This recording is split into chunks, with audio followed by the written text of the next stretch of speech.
សួស្តីបងប្អូនទាំងអស់គ្នា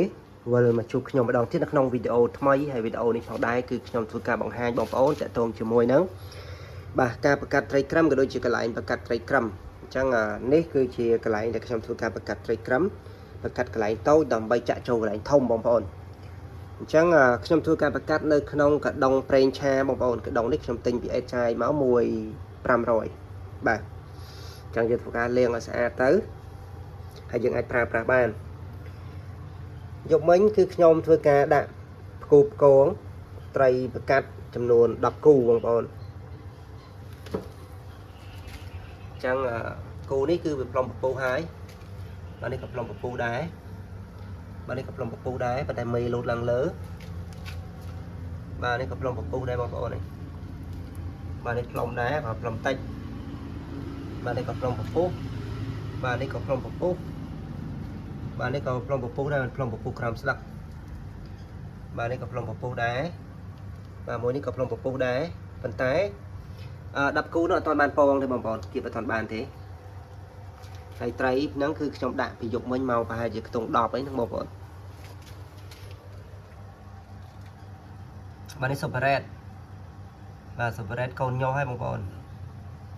សុបរ៉េតនេះសបុកទី2បងប្អូនអាហ្នឹងប្រកាត់រួចម្សាហើយឥឡូវកាត់សបុកទី2ឥឡូវញោហើយនេះមកសបុកទៀតនេះបាទវាកំពុងប្រមូលពងអាហ្នឹងមិនមែនត្រីស៊ីកូនទេណាបងប្អូនអាហ្នឹងវាកំពុងប្រមូលកូនដើម្បីផ្លុំចូលពពុះវិញព្រោះអីត្រីដែលទៅតែញោហើយបើវានៅឡែលើឡើយទេកូនត្រីហ្នឹងណាមិនហែវិញវងបាទវិលវងទេអាខ្លះហែធ្លាក់ទេអញ្ចឹងកូនត្រីនេះបើវាត្រូវប្រមូលដាក់ចូលពពុះវិញដើម្បីឲ្យកូននោះវាមានកម្លាំងវាចេះហែទឹកពេញលក្ខណៈទៅបាទឈ្មោះហ្នឹងវាលែងធ្វើការផ្លុំចូលពពុះទៀតទេបងប្អូនចាតែញ័រទេវាផ្លុំចូលពពុះហើយដោយសារកូនត្រីវាអត់ទាន់អាចហែទឹកបានដោយខ្លួនឯងណាបាទអានេះខ្ញុំធ្វើការបាទភ្ញាស់បងប្អូនភ្ញាស់ពងអាធីមីអានេះត្រឹមដាក់ព្រឹកមិញដែរទេបងប្អូននេះត្រឹមដាក់ព្រឹកមិញ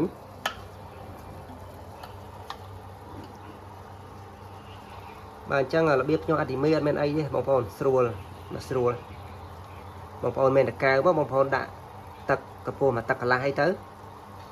ហើយយើងមើលទឹករបស់យើងបើសិនជាទឹក1លីត្រអានឹងយើងដាក់អំបិលក្រួសមួយស្លាបព្រាបាយយើងណាបាទបើសិនជាទឹក2លីត្រអានឹងយើងដាក់2ស្លាបព្រាបាយទៅហើយចំពោះពងអាធីមីបងប្អូនដាក់មួយកូនស្លាបព្រាតូចបានហើយដាក់ត្បូងដាក់បន្តិចបានហើយយើងស្មានមើលបាទយើងសាកល្បងមើលសិនកាលណាយើងភ្ញាស់ទៅវាញាស់អាចឲ្យត្រីរបស់យើងស៊ីគ្រប់គ្រាន់លើកក្រោយយើងដាក់ប៉ុណ្ណឹងទៀតតែបើសិនជាលើកទី1យើងដាក់តិចហើយត្រីរបស់យើងវាស៊ីអត់គ្រាន់ទេលើកក្រោយបើយើងដាក់ថែមទៀតអញ្ចឹងណាបងប្អូនបាទហើយយើងភ្ញាស់អាធីមីនេះបងប្អូនយើងភ្ញាស់រយៈពេល24ម៉ោងឧទាហរណ៍ថាយើងដាក់ម៉ោង10យប់អញ្ចឹងម៉ោង10យប់វិញយើងដកទៅបាទដកដោយវាចេញទៅទុកមួយផ្លែតទៅ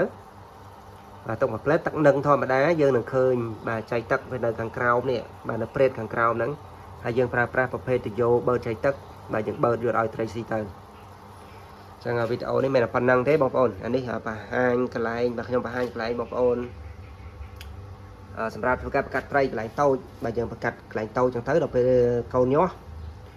បាទបាន3ថ្ងៃអីឡើងហ្នឹងគឺយើងអាចយកផ្ទេយកទៅដាក់កន្លែងផ្សេងបានអរគុណវីដេអូនេះមានតែប៉ុណ្្នឹងទេបាទជួបខ្ញុំវីដេអូបន្តនៅពេលក្រោយទៀត